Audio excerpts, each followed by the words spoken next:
ایک خوبصورت لڑکی اپنی والدہ کے ساتھ عید کی خریداری کرنے بازار گئی۔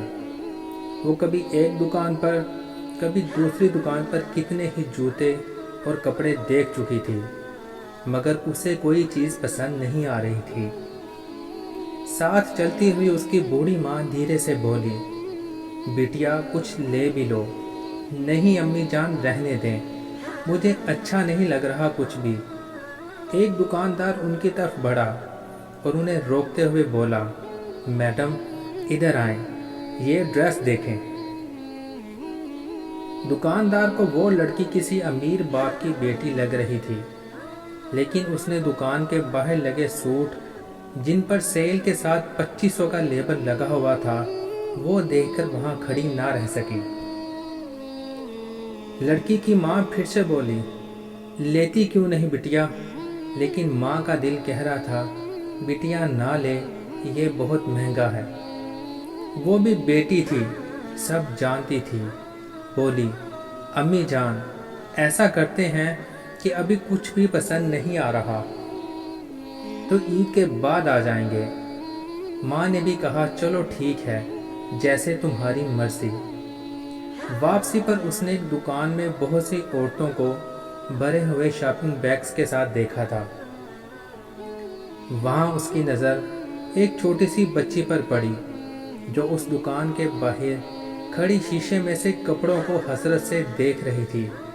وہ جلدی سے بچی کے پاس گئی اور پوچھا، کون سا پسند ہے؟ بچی نے گلابی رنگ کے ایک فراق کی طرف اشارہ کیا تو لڑکی نے دکاندار سے قیمت پوچھی۔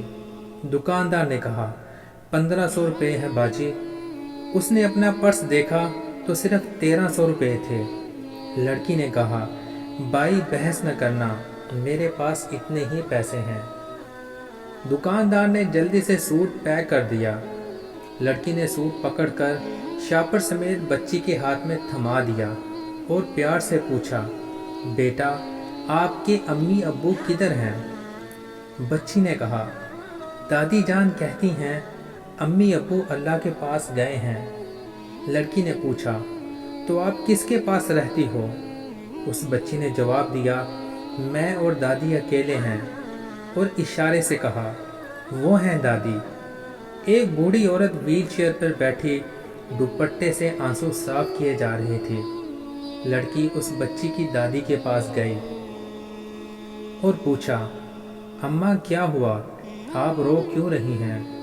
بوڑھی عورت نے کہا، میں ایک ہفتے سے اس فراق کے لیے پیسے جمع کر رہی تھی، وہ اللہ کتنا عظیم ہے، کسی فرشتے کو بھیج دیا، ورنہ میں سوچ رہی تھی کہ جتنے پیسے میرے پاس ہیں اس میں زہر لے کر بچی کو بھی دوں گی اور خود بھی پی لوں گی۔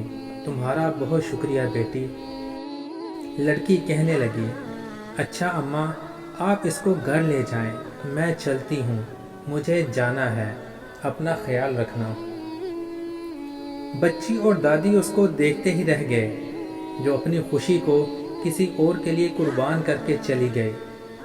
گھر آتے ہوئے لڑکی کی ماں نے کہا، میری بچی کی عید خراب ہو گئی۔ لڑکی نے کہا، قسم ہے امی جان، جو سکون اللہ کی مخلوق کی خدمت میں ہے وہ کہیں نہیں، اس بار کی عید بہت اچھی گزرے گی۔ حقیقی خوشی اللہ کی مخلوق کو خوش کرنے میں ہے۔ اپنی خوشی کے وقت دوسروں کو بھی یاد رکھیں، خاص کر ان لوگوں کو جو آپ کی توجہ کے حقدار ہیں۔ اپنا بھی خیال رکھیے اور دوسروں کے بارے میں بھی سوچیے۔ اللہ ہمیں اپنی مخلوق کی خدمت کرنے کی توفیق عطا فرمائے، آمین۔